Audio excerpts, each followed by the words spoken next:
वज़ीर-ए-आज़म ने खैबर पख्तूनख्वा में वफाक ज़ेर एहतमाम तरक्याती मंसूबों के हवाले से वज़ीर मनसूबाबंदी की सरबराही में कमेटी तश्कील दी। कमेटी पेशावर का दौरा करेगी। वज़ीर-ए-आज़म से खैबर पख्तूनख्वा से ताल्लुक़ रखने वाले अवामी नुमाइंदगान ने मुलाकात की। अवामी फलाह, तरक्की, मंसूबों और गवर्नेंस से मुताल्लिक़ अमूर भी ज़ेर बहस आए।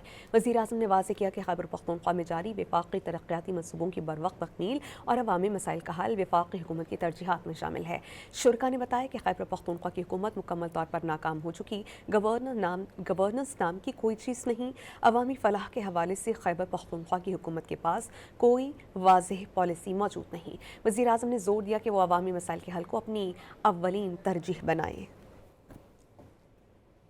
वज़ीर-ए-आज़म ने खैबर पख्तूनख्वा में वफाक ज़ेर एहतमाम तरक्याती मंसूबों के हवाले से वज़ीर मनसूबाबंदी की सरबराही में कमेटी तश्कील दी। कमेटी पेशावर का दौरा करेगी। वज़ीर-ए-आज़म से खैबर पख्तूनख्वा से ताल्लुक़ रखने वाले अवामी नुमाइंदगान ने मुलाकात की। अवामी फलाह, तरक्की, मंसूबों और गवर्नेंस से मुताल्लिक़ अमूर भी ज़ेर बहस आए। वज़ीर-ए-आज़म ने वाज़ेह किया कि खैबर पख्तूनख्वा में जारी वफाकी तरक्याती मंसूबों की बरवक्त तकमील और अवामी मसाइल का हल वफाकी हुकूमत की तरजीहात में शामिल है।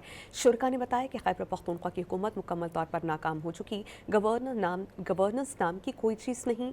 अवामी फलाह के हवाले से खैबर पख्तूनख्वा की हुकूमत के पास कोई वाज़ेह पॉलिसी मौजूद नहीं। वज़ीर-ए-आज़म ने जोर दिया कि वो अवामी मसाइल के हल को अपनी अव्वलीन तरजीह बनाए।